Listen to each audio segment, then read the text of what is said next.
It's the Emperor 55 coming back at you on Sunday, January 17th, 2021. From the greater Seattle, Washington area, where I just washed my hands and washed my clothes, where the Wi-Fi is 5-ing, it's 55-ing. For your Emperor, Mr. Double Nickels, Mr. Atari 55. Looks like it's clear night, light wind, no rain. See, the Emperor needs to take nights off. I need to recharge my batteries. I'm not the Energizer Bunny, getting old. 47. The bottom line is this. I'm not here to talk about that. I'm here to talk about online relationships.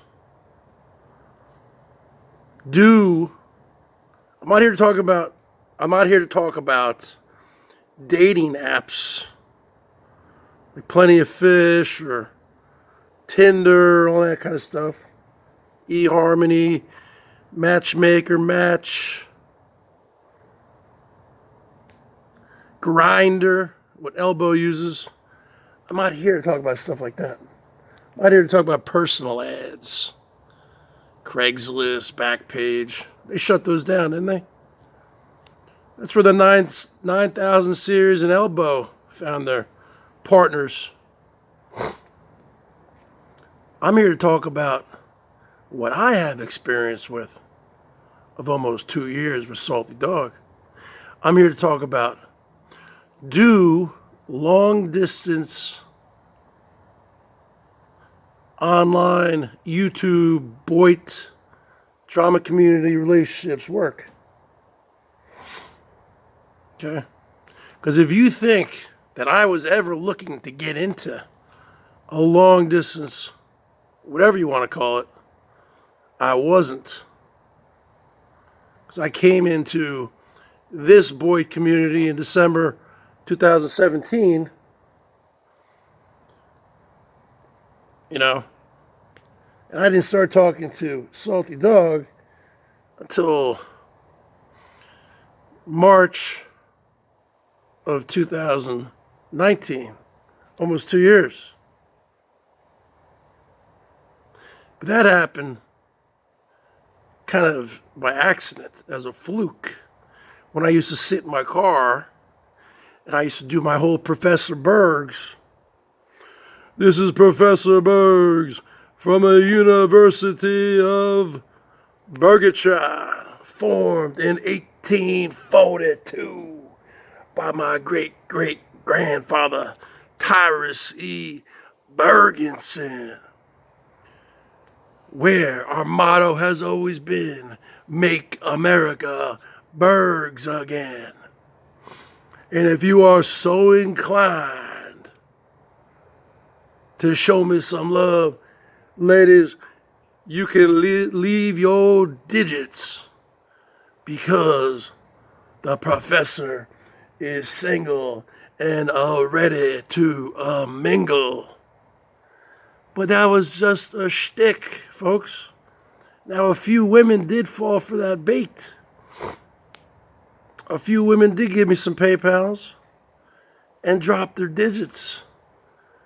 And Salty Dog was one of them. And I happened to call her. Okay? Now, we have met a couple times, contrary to popular belief. Once in 2019, once in 2020, before the whole virus. But since then, we haven't met. Almost a year. The bottom line is this.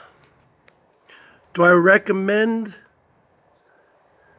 long-distance online relationships to anybody? No. Actually, a big hells to the no. Especially if you live in Washington and she lives in Iowa. That's 1,756 miles each way. Now, if the person lives in your area or at least your state, maybe. Or if you're someone like Rosie, who doesn't mind driving 3,000 miles, or the big Johnston, who drives 3,000 miles, I guess they can work out.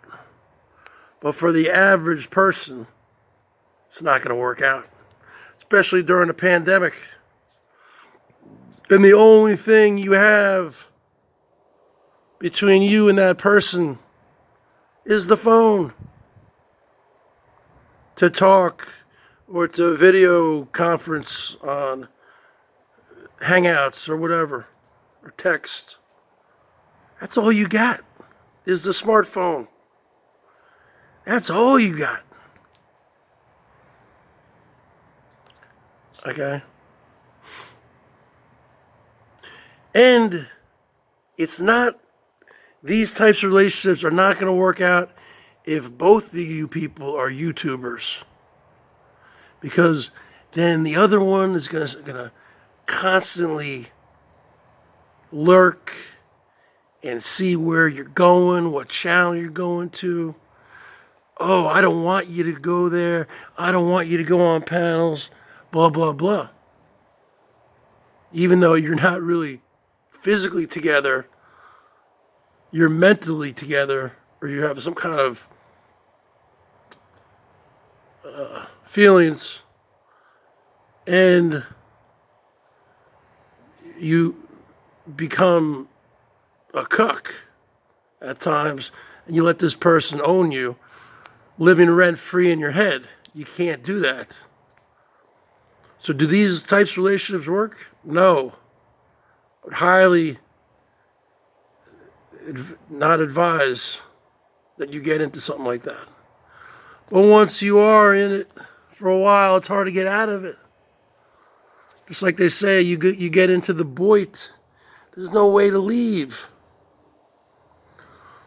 People who say, I'm quitting YouTube, folks.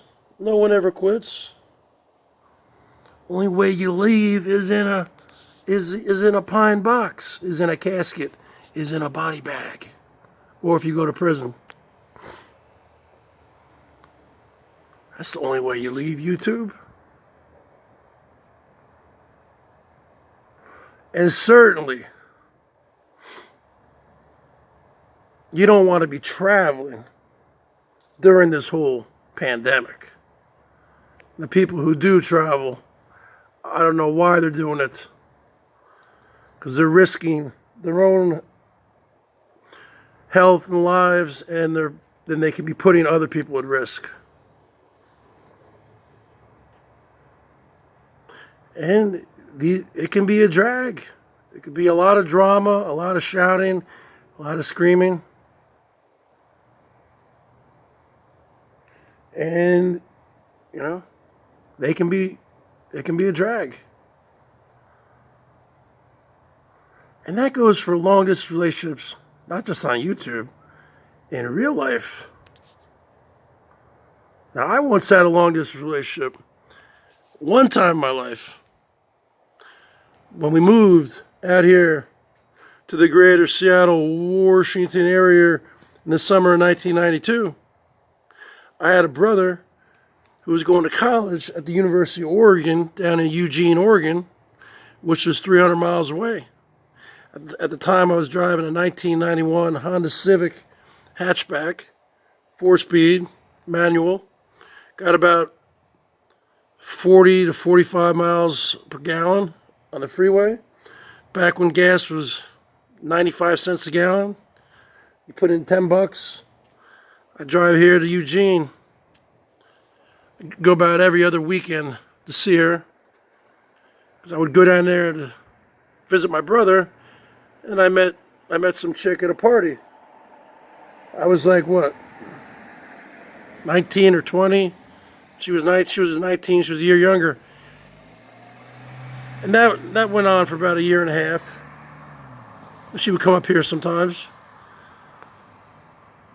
but I would primarily go down there. But that was back when I was younger. And I like to drive, and I could do that. The gas prices are cheaper. I didn't have all the issues that I have now physically. Health issues. And that was 25, that was 92 to 94. A long time ago. So, now, if the person lives in your same town or city, maybe less than an hour or two away, yeah, it can be done. But halfway across the country, or sometimes, I mean, there's some people on here who are talking with people who live in different countries, Canada or Europe. I mean, come on, man. Now I get it. It's more for a companionship, someone to talk to, because we're all cooped up during the pandemic. But I don't know. I don't believe it's very healthy for your mental health or even physical health to do these types of relationships. I wouldn't get into it again. But like I said, once you're in one for a while, it's hard to get out. So that is this particular video, based upon my own personal experiences. And with that being said, folks, Emperor 55 is out.